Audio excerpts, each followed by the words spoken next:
I'm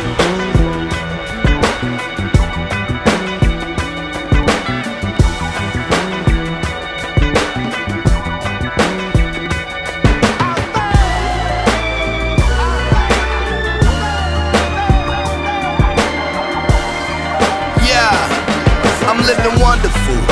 Baby, my crib is comfortable. Can't get no dunk on you if he feeding you Lunchables. We are incomparable, W for a month or two. Under a lamp at the desk, I'm writing my chronicles. Room service, I turn our suite into barnacles. If we were seniors, I would've went to the prom with you. Drink responsible, before you put this savant in you. Lay your longitude, stick my tongue in you while I fondle you. I'm Sub-Zero inside of this tuxedo. Menage a trois, my Negro, I fuck trios. She with you, but she wanna fuck me though.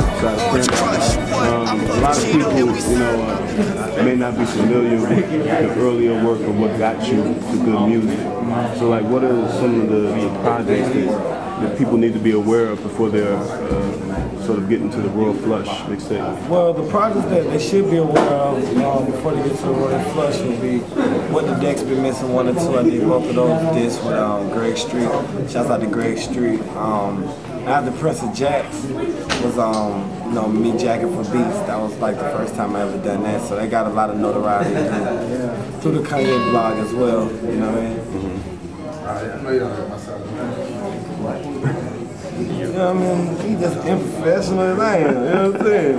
So anyway, you know what I mean? Nah, but at the end of the day, nah, we got you know, What the Deck's Been Missing 1 and 2, Prince of Jacks, and that leads up to the Royal Flush. Yeah. And so, what I've been hearing, Greg Street was real instrumental in your early rise. Like, can you describe that relationship?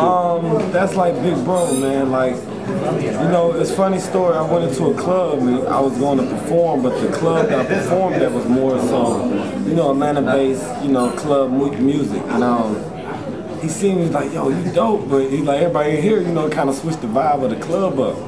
So he took me to an underground, like a market of just, you know, skateboarders, sneakerheads, hip-hop lovers, backpackers, all of them was just in this one venue, but it was like packed like a show that, you know, you would do at a regular club beat. Right. And I opened up, it was funny, I opened up for Pusha T and Yellow Wolf, and it was just the reaction I got from the crowd was amazing. So he introduced me to all that, so it's like, we just was rocking ever since then. He helped me consult on a lot of different situations, so and he's my DJ too, you know, when I need to bring him out on the big show, he come through, we put it up for me, so it's all good.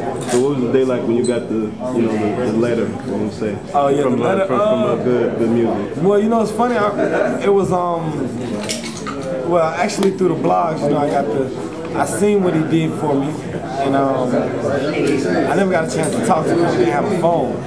So I talked to No ID, and No ID, we just chopped it up, you know, and we just, he was just telling me how much, you know, Kanye liked me, expressed his interest in me. So we just happened to be signed to the same label. I'm on Def Jam too, so my boss in LA Reid flew down there, you know, chopped it up with him, and he was like, yo, you know, the kid, Cyhi The Prynce, you know, he wanna fuck with you. He was like, yo, for real? So we chopped it up. Oh shit. What's going on, man? Fighting.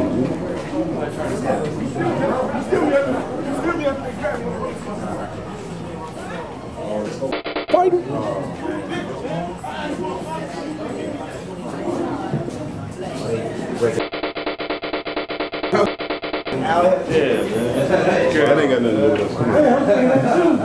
That's what I see stripes. I'm like,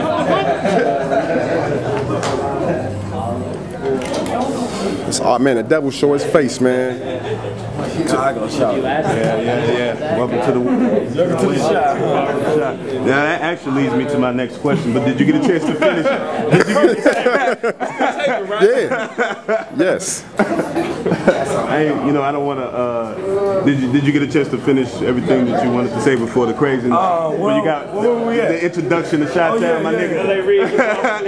LA Reid came down and really put it together for me, and they chopped it up, and I was on the next thing smoking, man. It was it was crazy because when I walked in, he was like, "Cyhi!"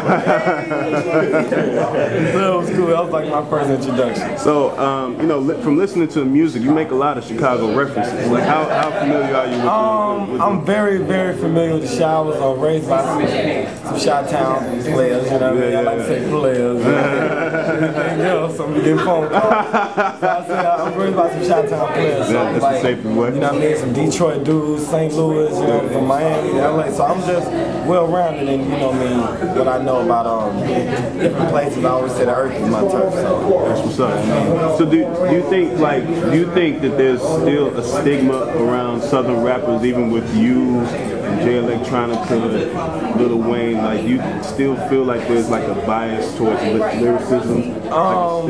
You know what? It's like the more seasoned artists are still known as lyricists, but we feel like the newer generation is not lyricists. That's like the whole.